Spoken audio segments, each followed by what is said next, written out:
Good morning. Good morning. Of course, it'll be evening when you see us, but we welcome to Mending Threads, your safe place and your stronghold for whole body wellness. We have an interesting topic today, and I welcome you to participate. And as you did on last week, to chime in since we're going Facebook Live and send me something or text me at 281-381-2276. And you may ask me and respond to what we're speaking about. Okay, but we have with us a person who is well known in this Houston community and who is pastor of the Shrine Church. He's associate pastor there, and he's also a faculty member and professor at University of Houston, and he has shared many experiences in research center there at Texas Southern University, and very active in the community at Shape Community Center, many other areas, as well as the Women's Resource Center. So we have with us Dr. Oswald, I call him Doc Walker, Oswald Walker. So welcome this morning. We have a topic that you have selected as the key, which is the healing power of the community. And we put in there holds the key. Okay, and we would like to see how that you talk about this community. I want to hear from your point of view of what you think community is. Well, it's like the Bible says, it's really where two or more are gathered. But it's not just something that is a physical, geographical thing. It's also the ties that bind us together. When we recognize that we need each other, I need you, you need me, we need each other. Community is that spirit that ties us together and that allows us to work with one another, for one another, with one another. And one of the reasons why healing, why I say that there's healing in community. Um, well, number one, it's biblical. Number two, it's cultural. And number three, we know this from our own lived experiences. We know that we need other people. Um, me and you are talking right now. We didn't learn how to talk on our own. It was because we were surrounded by people who we learned from observation, we learned from trial and error, but it was those people around us that allowed us to develop that faculty of being able to speak. If we didn't have those people around us, we wouldn't be communicating the way we are now. Uh, Mhm, Lord, thank God we can walk as well. We learned how to mhm, walk not on our own. It's because we were in relationship with other people, and there are a million other things that we learn. Really, you don't become human unless you are in connection with other people. You may mhm, be alive, but you don't become what we call a human being without those relationships, without learning from others, without teaching others, without going through things with others. And so there's a healing power. There's a whole necessity that everything that we are, um, it comes of God, but it comes of God through the agents that God has blessed this earth with, which is you, me, we, our sisters and brothers. Community is just so vitally important. And mhm. healing is not just like a one-time thing, like you go somewhere and you get healed. Healing is something that we need ongoing. Sometimes you may need healing of the mind, other times you may need healing of the body, other times you may need healing in your spirit. Have you ever been in that moment where you just feel like your spirit is hurting because of what you saw or what you experienced? Mhm, mhm. Yeah, so we need ongoing healing, and you could be walking around looking good, feeling good, what have you, but all of us need healing. Hence, I suggest that all of us need community. So, one of the things, speaking of community, I wanted to say I recognize the impact of the community that you're speaking of. Hmm. First, I think We don't realize it, even in terms of language. And I want to speak of that. I want to ask you about that in both ways. One is the first community that we have is our family, Mm, and I then observed that people generally from a family begin to behave or speak similarly, from that family. And I and I would think, I was like, wow. I said, look how the impact of community, because also then you want to gravitate toward hearing something. So it makes you feel good just to hear somebody speak of things the way that you speak of them or hear them. And so I was thinking, I was like, that is really a real deep sense of community, in a sense, you see. that's a powerful example. And I remember my oldest son, who's in his 20s now, when he was younger, when we were living in Atlanta. And if you've ever been to Atlanta or lived in Atlanta, you know that there is a, just like in New York and just like in Boston, just like in LA, there's a certain sound to the way people speak and Mm-hmm, communicate. mm-hmm. And he came home from school one day and he was sounding like he was born and raised in Atlanta. I was like, hey man, that's not even how you sound. But but he he was being impacted by other parts of community, his Yes. schoolmates, his classmates, etc. And they were literally impacting how he communicated, whether he knew it or not. Mm-hmm. And I think maybe, picking up like words mean certain values, or it says something about what we believe or our values or something, how we place the words, the how we put the description before or after the word, or something like that. And I've just paid attention to that, making you feel a sense of togetherness, or belonging. Yes. Hmm. So I was trying to think. You mentioned something in our last meeting, and Hmm. we were somewhere, we were talking about the way people view community, the way people view things around them, and how that comes out of. Can you speak to the worldview or the viewpoint that a person has, and how that relates to community? Yeah, our worldview is I don't want to say everything, but I mean it's everything really. Um, Mm, and one way to look at how powerful worldview um, is just look at American history and look at our history in this country. You know, in my day, I don't know if it's still the same, but when I was a child, we would run around playing cowboys and Indians. Everybody wanted, all my friends wanted to be the cowboys because the cowboys or the Europeans were the ones who were always portrayed as the good guys and the heroes in all of the movies and TV shows.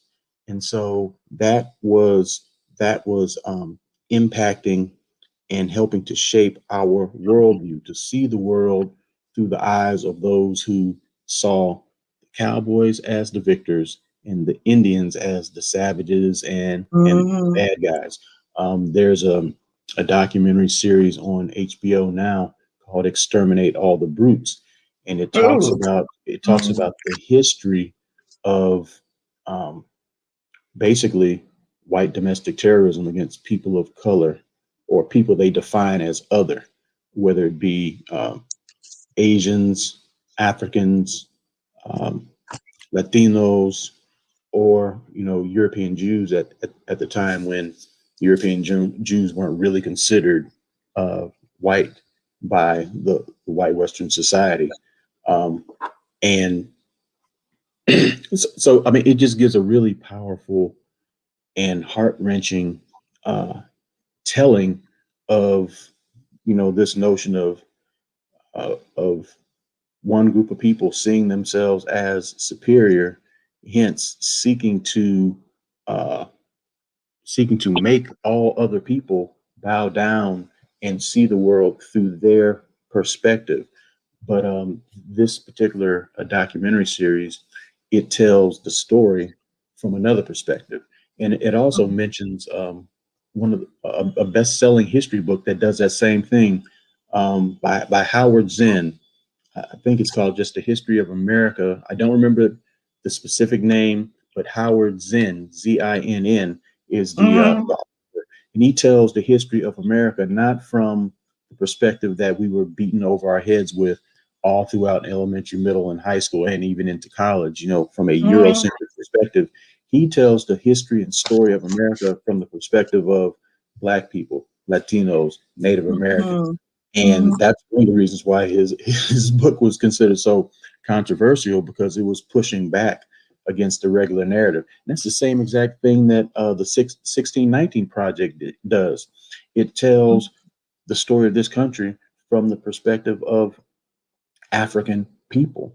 Um, and hence, those people who are fully invested in a Eurocentric perspective and worldview, they've got issues with the 1619 Project. But everyone else, we recognize, hey, man, 1619 Project, they're telling our story, and we need to see and hear our Mm-hmm. story, and we need to participate in being able to view everything, history, contemporary reality, from our own lens, our own perspective. We got to give ourselves permission and to activate and show our own agency, our own creativity, Mm-hmm. not sit back and let someone else dictate to us who we should consider our enemies and our friends, or what type we should consider beautiful and what type we Mm-hmm. should consider not beautiful. We define that. I can't wait till you start your classes. The lady, matter of fact, the lady is reorganizing the information that you sent into Mhm. 4 sections, and so I'll call you. So she'll be calling you to talk about that, and I'm All right. really excited about that. And I'm signing up. And so I really am. I just can't wait to see your books and other people's books, and that we have our reading group and our movies. And I'm just going to be just so excited. So I think it's going to be one of the most healing things because, to heal the community, I believe. Now, this is my own little insight based on what I've been listening to, is Hmm. first, you really are going to have to know some things in order to move to looking at healing yourself or even using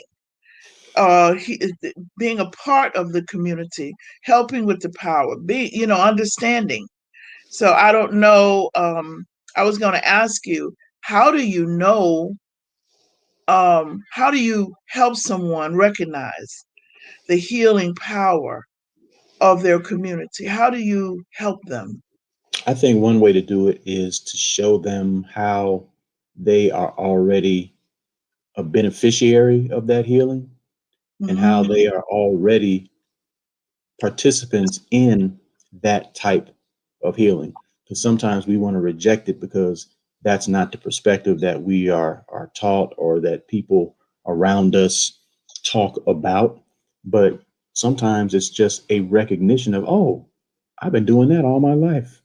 Oh, and so much of that is deeply, deeply cultural. So much of that, um, Hmm. even though we've been removed from the African continent, for at least African Americans, for hundreds of years, so much of that we can literally trace back to the cultures of various African nations, African societies. You were talking about the importance of healing, and I'm thinking of the one book that I often refer back to, The Healing Wisdom of Africa, by Malidoma Somé. Um, and he says in that book, um, community is important because there is an understanding that human beings are collectively oriented, meaning, we were created for connection and relationships. He goes on to say the general health and well-being of an individual, um, that those things are connected to a community and are not something that can be maintained alone or in a vacuum. So, if we want to be able to maintain our general health, our general well-being, we can't do it alone. And I'll share one more quote real quick. He says the problems experienced in the West, from the pain of isolation to the stress of hyperactivity. We're always just so darn busy. Yes, Uh, yes. those problems are brought on by the loss of community. So there's so much healing that we Hmm. can tap into if we recognize, um, how those things heal us. So I'm trying to answer your question, like how do you talk to someone? How do you bring someone to recognize and participate? So one of the things that you're saying, okay, so acculturation sometimes can keep us from, make it difficult for us to accept the healing powers of the community or to engage in the healing powers of connecting with the community. You see, and so it seems, this is why I'm approaching it. Let me give you an example. So Mhm. I remember we were trying to um, bring people together in the community. And so we had this project. And so what happened is that the people initiated said, "Oh, wow, this is great." And then all of a sudden, the community then began to go off, instead of participating in the community project, recognize some good components of the project, and began to want to, what do you call, support different components of the project. But the project, and so each one received recognition, or working toward receiving recognition for the component, but it left the community not connected. Mm. So in other words, it seems that the acculturated proponent of our living says, get,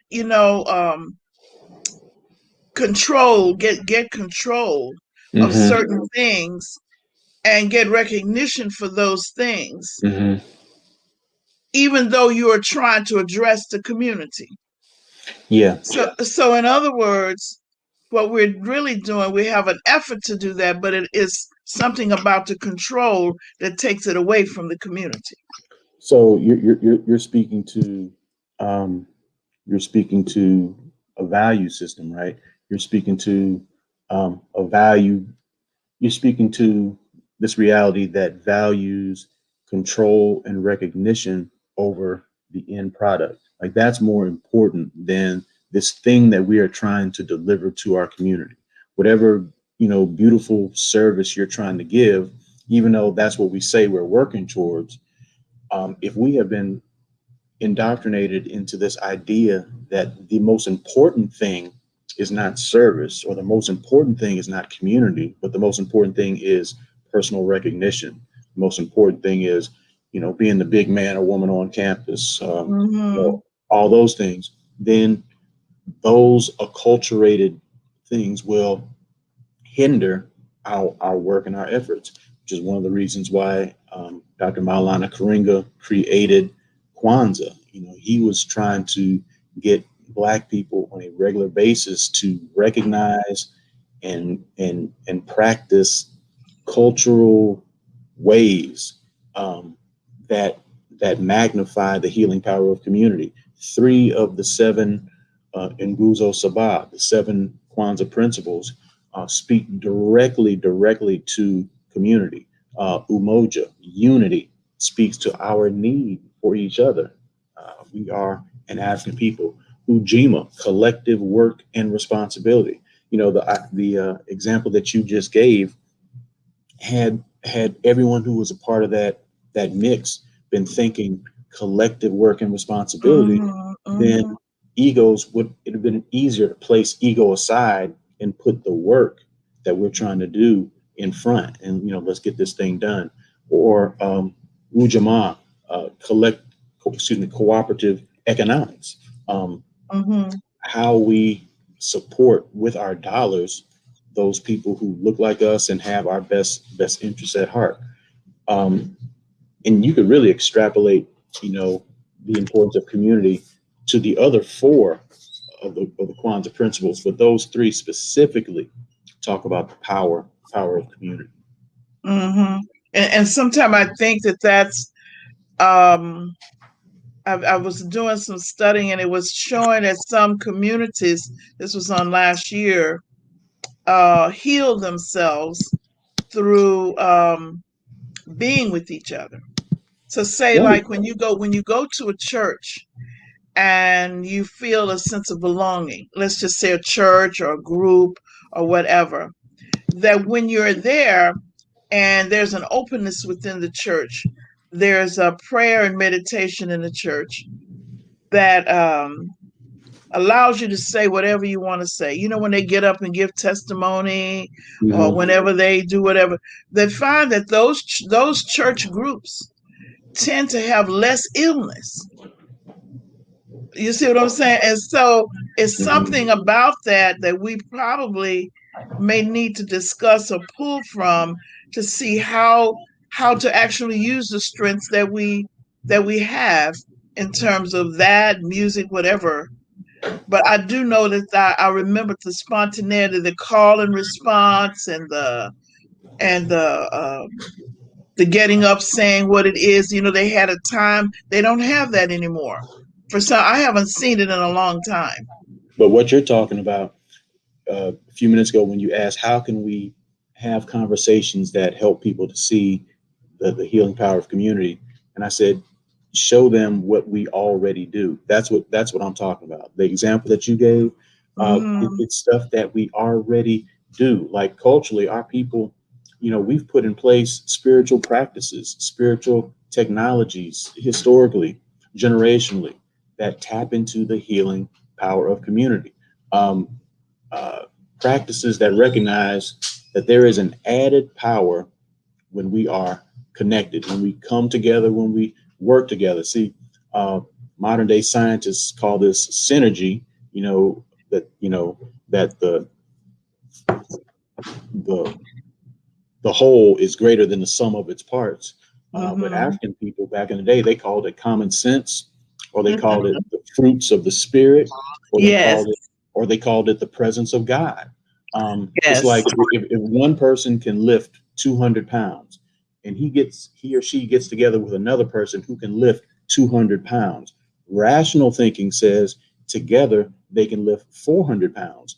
But scientists have actually done experiments on things like this, and they recognize that no, when these two people get together, not only can they lift 400 pounds, but they can lift 500, 600, 700. Hmm. That there is an added power that we tap into Yes. when we come together. Community is important, and just some examples of the things that we have put together that allow us to tap into that power. One of those is ritual. Ritual. Hmm. Um, that's another title of a book by Malidoma Somé, Ritual, that I would urge people to read. And so you say, well, when have we participated in rituals? Please, Black folk been participating in rituals since Black folk been Black folk. Rituals are weddings, funerals, baptism, rites of passage, ceremonies. Um, there are collective rituals. There are individual personal rituals, where you may have an altar in your house, or sometimes, Black folk, we don't even call it an altar. We'll just have a place where we put all the pictures of the people who have gone before. And every now and then, either, once a day or once a week, we find ourselves going to that place and just kind of sitting and being quiet and remembering those people. Well, that's a Hmm. ritual. That's a Yes. ritual where we are honoring our family, our ancestors. Hmm. Meditation is a ritual. There is a book entitled Boiling Energy, and it talked about this African nation and how, on a regular basis, they would come together and everyone would play their roles, and people would find the healing that they needed. Um, and Malidoma Somé says rituals were created by our ancestors because they knew that it's so easy to get caught up in the busyness of life, where you're worried about bills, or you're worried about this, that, or the other, that you take your eye off of the fact that you were here to serve God, to serve others, that there's a power in you and all around you that is bigger than your ego, bigger than whatever Hmm. ideas you might have. And so ritual allows us in this busy world to slow down long enough to remember that there is a God. and that God is not only around us and above us, but God is in us. So just doing that, and but that's just one. That's just one. Mm-hmm. Service is another venue that allows us to tap into community, because when you're out there serving, like you're a community servant. You're always doing stuff to help uplift and heal other people, but you get something out of it. Um, Mm-hmm. there's research that's gone into Mm-hmm. that people who live life of giving, um, that there's often more physical mind, body, spirit rewards for the Mm-hmm. person who's doing the giving, um, Yes. even though they're not doing it for that reason. They're doing it because they see a need and they're trying to help Mm-hmm. somebody, but they receive benefits as well. Worship, when we go to church or when we go to temple or to mosque, that is a ritual. And another venue is fellowship, parties, Mm-hmm. family reunions, block parties, that fellowship hour after church. People just kind of lingering around, talking and gathering, or Mm-hmm. even before church starts, where folk are just kind of talking and reacquainting themselves when they're sitting in the vestibule about to go into the Yes. the worship service in particular. Investment, how we give of our time, our money, and our resources. You say, well, how is that an example of community? Because Mm-hmm. investment means I care for something so much I'm willing to give of myself. I care for something that is bigger than just myself. It might be a community center, Shape Community Center, or Seha. It Mm-hmm. might be your church. It might be your benevolence fund. It might, whatever it might be. Um, it might be your child's school. You want to invest some time, giving some volunteer hours to help, a school project. All those things bring us together. Prayer, because so often when we're praying, um, Mm-hmm.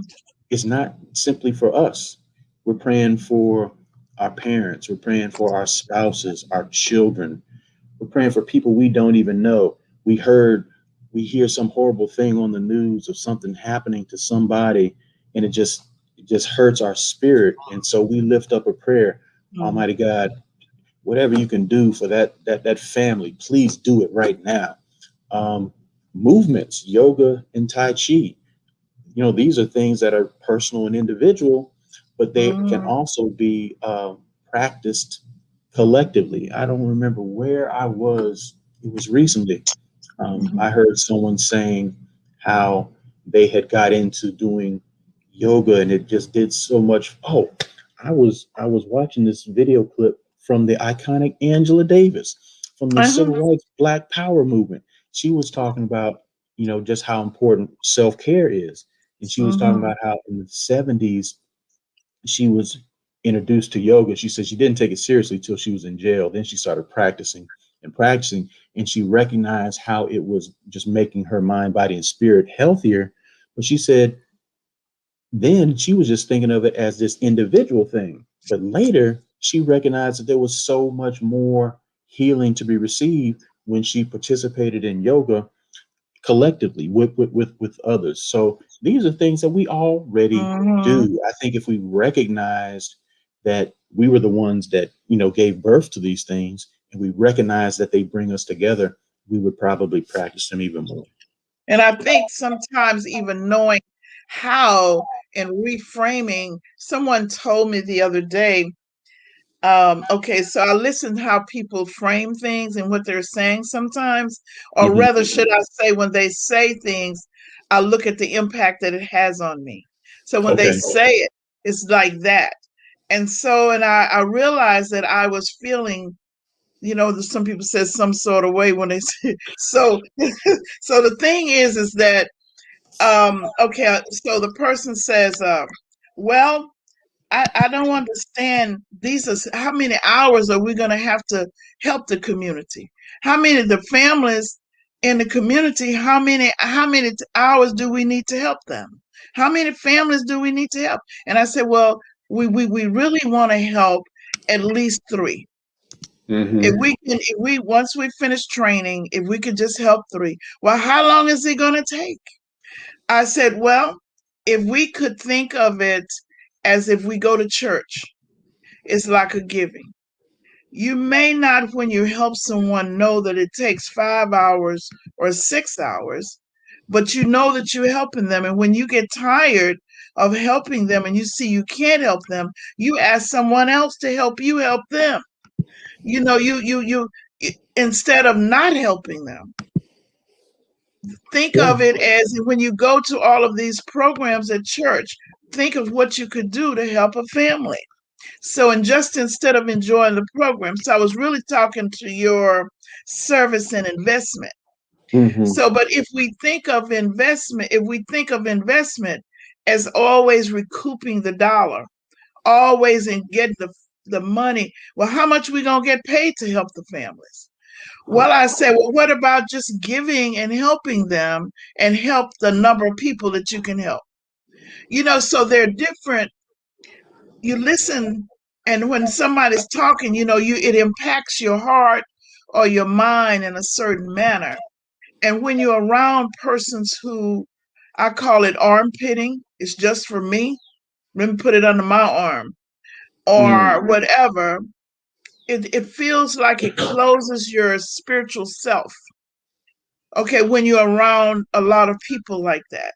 Yeah. Yeah. Okay, and so a sense of community to me would be trying to find or feeling that way about groups of people that want to help other people in their community, feeling invested to the community where you want to help the community some, not all of your time, but some. So I say, even if you just give 6 hours a month or 8 hours a month, you would be helping somebody.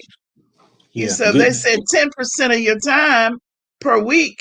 So at least, if you got a 40-hour week and the rest of the time you whatever, at least you ought to be able to give what 4 hours a week to your community.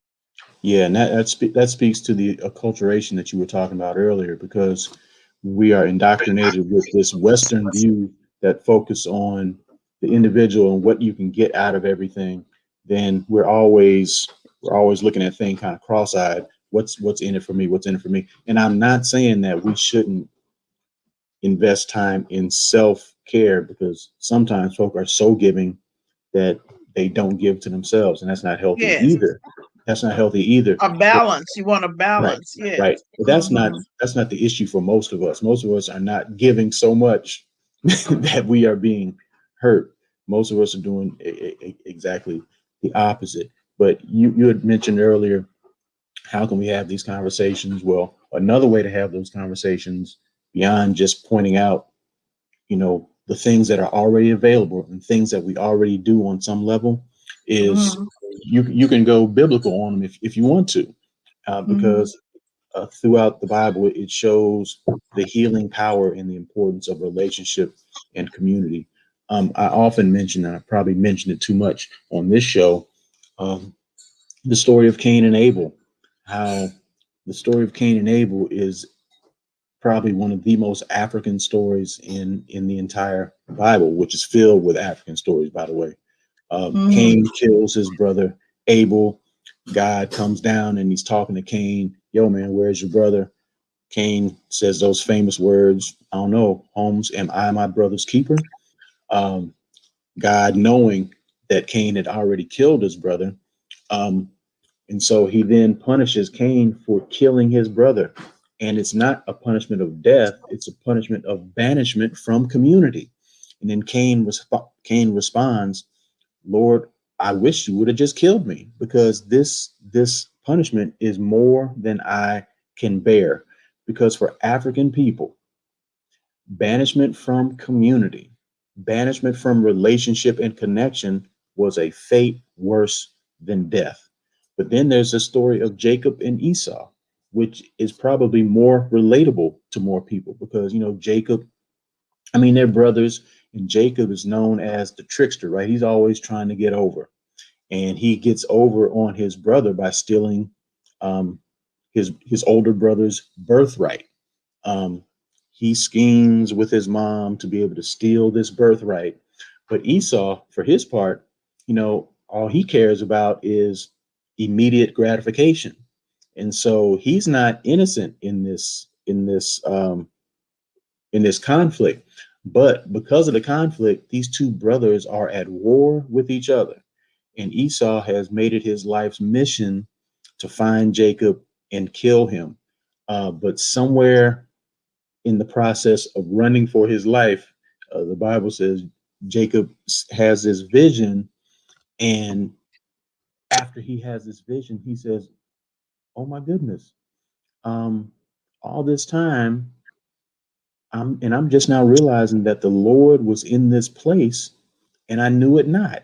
He had this realization that God and God power was in him and all around him. And when he recognized that, he was willing to put his life on the line to try to reconcile and reconnect with his brother. And I say that story is probably more relatable because, we have times when we have broken relationships, when things aren't going right with, Mhm, those in mhm, our lives. But at some point, if we're lucky, we recognize the importance of mending that relationship. And when we do, we find healing, like Jacob and Esau found healing. Both of them found healing when they mhm, recognized how much they needed each other. Or you can talk about the story of Moses and his older sister, Miriam. Uh, it was Moses' older sister who allowed for Pharaoh's wife to discover him, but that was her looking out for her little brother. And later on, Moses grows to, you know, his brother Aaron and his sister become leaders in this movement to care for their people. But none of that happens if Miriam isn't looking out for her little brother. And so over and over again, we see biblically where relationship and connection and community actually mhm, literally save the day. They provide an opening for the Almighty to do those great things that the Almighty can do. mhm. And even recognizing and seeing the other person's change. Sometimes we want people to remain the same, or if they fall down, we really don't want them back, or that kind of thing. And so one of the things that you were mentioning something, so I think it's the acceptance.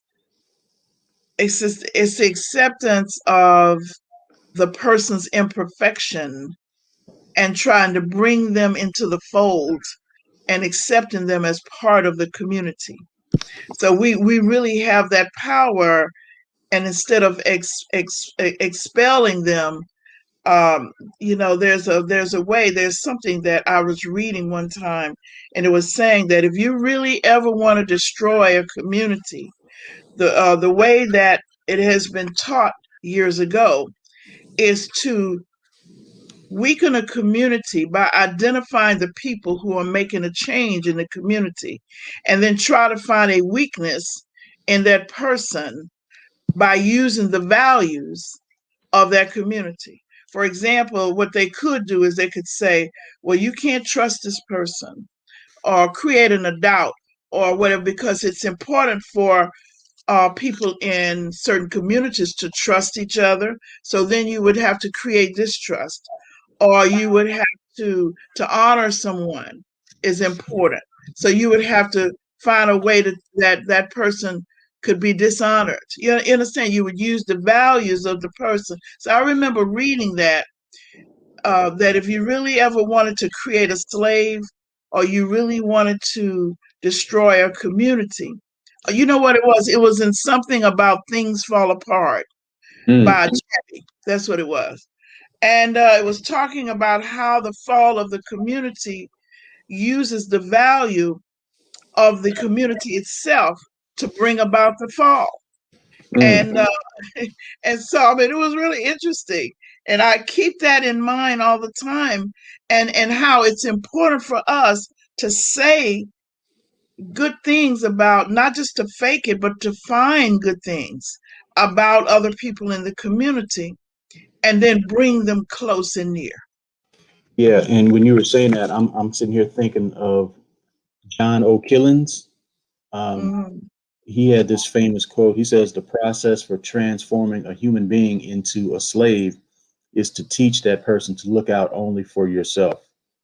Um, Hmm. like if you can teach a human being only to look out for themselves and not recognize the power of their relationships and their connections with others, you can control that person. And literally, you can control them forever, forever, Forever. forever. That's right. And Uh-huh. and so and this isn't just folk talking. Just look at history. Like in most southern states and most southern cities, at least during the time of enslavement, black people far outnumbered whites. But when everyone is looking out for themselves, you can't get all the brothers and sisters to come together and say, okay, we need to take care of him so that we can find our freedom, because everyone is thinking, but something is going to happen to me. I'm not going to put my life on the line. And so we sit there with all this power that is untapped, unrealized, and we remain enslaved because all of us are only looking out for ourselves. So on the flip side of that, you have those examples of people who say, you know, I've got to be willing uh, to serve, even to place myself maybe even in danger for the good of the whole. And this small, insignificant group then has this impact that far outweighs their numbers because they're thinking of how can I serve this group that needs me or needs this service. Um, I think of Toussaint Louverture and Dessalines in Haiti, Nat Turner, Denmark Vesey, Gabriel Prosser. You know, these folk um, got their ragtag groups together to try to end enslavement.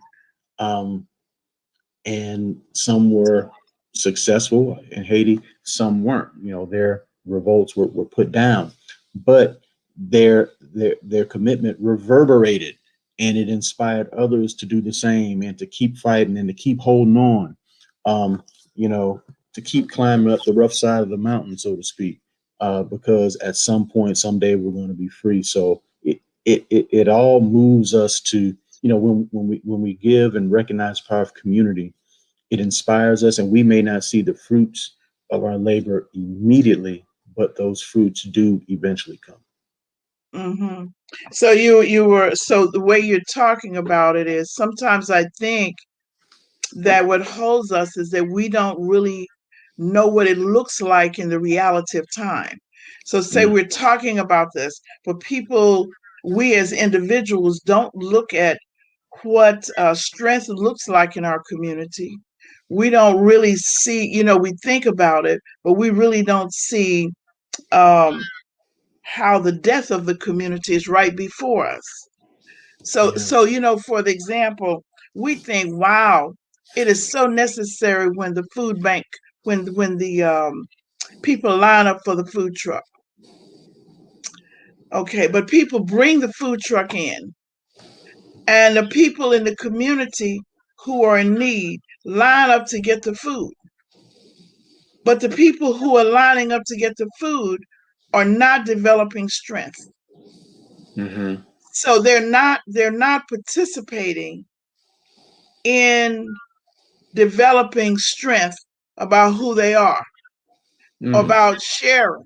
So what happens is, and this is something I was reading, and that's my weakness. I got to start.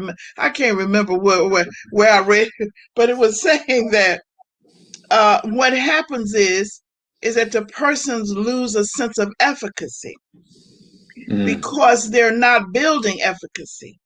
But if they went out and learned how to, for example, we were at one time building what was it, a community food you talking about help me. a co-op? Yes. Okay, so when we were building a co-op, we were building a sense of food balance and sharing of our energy and helping our community. And I see that um, in those community gardens that are popping up. Like Yes. in Fifth Ward, there's this big community garden movement. Get, and like you say, it builds that efficacy. It builds those muscles of Resilience. agency and self Yes. determination and resilience. And we also see it right across the street from TSU, the TSU Blodgett Urban Yes. Garden, Yes. led Yes. by brother Kirk Jackson, Kurt Jackson. uh, Yes. doing Hmm. great work. But it's not just Kurt. You know, he brings people in. He brings groups. He brings individuals. But it's us doing the thing, learning how to do this, and so you can get the food from there, or you can start the garden at your house. But you're learning these skills that are transferable and you can take on with you, so that you're not always standing in line waiting on someone else to bring you That's some what I'm food. talking about. Big Yeah, backyards. Big. yeah. Some of them. Some and some families I met in South Park have these big, beautiful backyards, and they're standing in line. And so they had not made that connection. Hmm. And so I meditated over it and I prayed over it one day. And so I said, well, okay, I did talk with Mr. Jackson about it. And I'm really trying to seek fun where we actually help people use their windows, their windowsills, their backyards in terms of building efficacy and allow them to be connected to him for that. So I'm really looking forward to that. Um, One of my mentors said that values that are important to a people have to be celebrated, because then they get reinforced and reinforced for generations after generation, which is why holidays are so important, why we need our own holidays. But I'm saying that to say, um, we have to have those holidays or those moments where we celebrate people like yourself, or celebrate people like Kirk Jackson or Carl Davis with the EEDC, or the Rogers family, Ken and Dolores Rogers. You know, just people that are just out there. Pastor Linda Davis, Pastor Marilyn White, people that are just out there doing great, incredible Herculean work. Um, hmm. because when we celebrate them, we're also celebrating the values that they represent. And so when our children see that, oh, that's what's celebrated, that's what we Yes. see as important, then that's what we begin to aspire to. But right now, the values that are celebrated, ones that we see most often on TV or wherever, are values that are kind of antithetical to what we're talking about today. And that's kind of like what I'm calling. I like that celebrating things that we would have pictures of. Right. We would in our community, and not necessarily only the pictures of people who are deceased, but that is part of one of it. But also people who are alive that have words and messages that are living, so you can see that you can do something to embody that. You could be And a part of that. it could be as simple as the images that dominate your house. Like I remember growing up, like, my parents weren't, walking around every day preaching black power, black is beautiful. But we had Ebony Jet magazine all over the place, Essence Yes, magazine all over the place. We had black and African art all over the house. They weren't saying it with their words, but they were saying really with their actions. And yes. it was everywhere that, this is beautiful. We are beautiful. I mean, that was really their message, that we are accomplished and we are beautiful and we are worthy of being celebrated. This was the message that they were given all throughout my childhood without saying those words specifically. So there are many ways that we can do that. And I love the fact that you said we shouldn't just celebrate those who have gone on, but those who are alive right now. I think that's important. Mm-hmm. Mm-hmm. I think really good.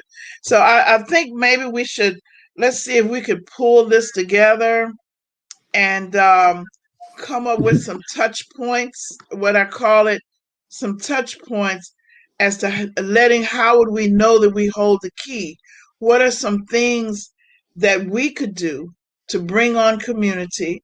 And what are some vital points that we've discussed? I know you discussed that we should practice our ritual. We should identify some kind of service for that we would like to own, provide, and recognize and engage in. That we should have regular fellowship within our community, and Hmm. I guess that could be. at a center, at our church. That could be at a civic association. It could be just having coffee um, with people from your community at a certain location. You see, on certain days, and just talking about things. Investment, how you actually invest in your community, not only the time that you do, but what you offer, your knowledge, and caring for other people in the community who are in Hmm. need.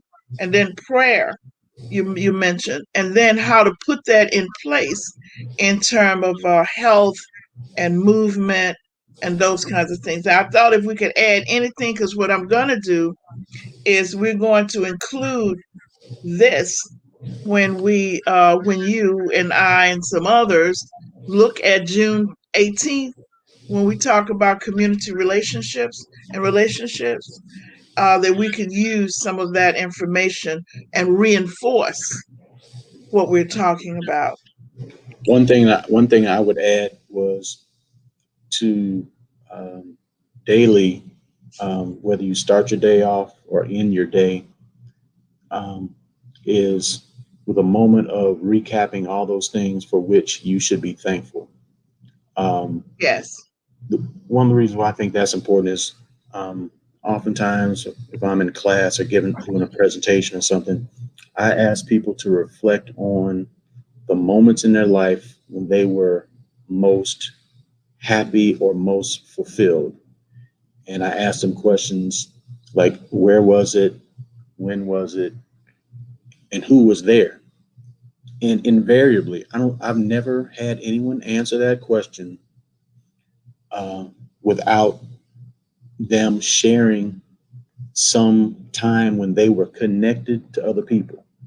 Um, so the most joyous, most uplifting moments of our lives seem to always be when we are in connection and relationship with other people. And Hmm. so I think if we just took the time, just daily to say, whether we start our day or end our day, okay, what things do I have to be thankful for today? I think we will find that more often than not, along that list, it'll be moments when we were connected with other. Oh man, Dr. Lewis really helped me out with that the information she shared. I'm thankful for that. Oh, Brother Deloyd Parker at Shape allowed me to provide to give my time in service to the Elders Institute of Wisdom or to the Shape after school program. And I'm so thankful for that opportunity. And we find when we're giving thanks for those things we should be thankful for, more often than not, they reflect our those moments when we are most connected to other Hmm. people. So I think that's just a way of kind of reinforcing our need for community and the healing that we can find in community. And I think once we do that, based on what you're saying and what we discussed this morning, then what is it that I can do to help my community maintain it and share it? What can I do? Hmm. Sometimes we have to ask, what is it that I can do now? You see, Hmm. not for me. And so I think those two, being thankful and what is it I can do, actually brings it together, um, is what we really need. I Okay, the agree. bonding of it, the bonding of it.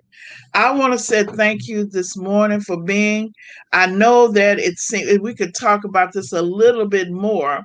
I would like for us to talk about it in terms of mindset and wellness too, because the very thing that we're talking about also impacts, maybe on another occasion, our sickness and our health.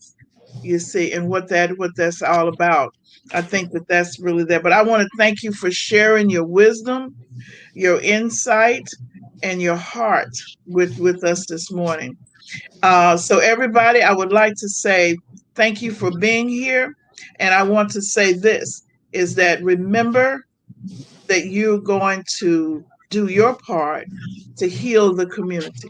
Okay? So, renew beliefs, rebuild faith, and reconnect families and communities, which is our theme. It is not the circumstances we meet, It is the manner in which we respond that determines health, happiness, and success. I want to thank Dr. Oswald Walker for being with us this morning and sharing all of this information. And remember, he has some classes. You can go to wrc-houston.com and sign up this week for one of those classes. Start up with the introductory class first. And it's divided into four parts. I think it's going to be, and one is going to be a discussion group. Okay, and so I think we can go from there for our healing. WRC-Houston.com. Also, we have a mental health coaching program and a peer-to-peer group on that so that we could follow up and keep up with the best information and training for our community. Okay, if you know of a group that we need to connect with to make this happen, please help us make this happen. We are Mhm. not a standalone group.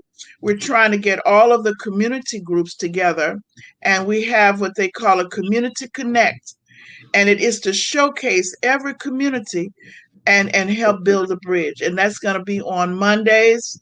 Um, you sign up at 6 and 7 p.m. on Mondays, and then we'll go from there. Okay? And I'll listen to hear from you, same place, same time, same station. Thank you. God willing. See you next week. All Bye-bye. right.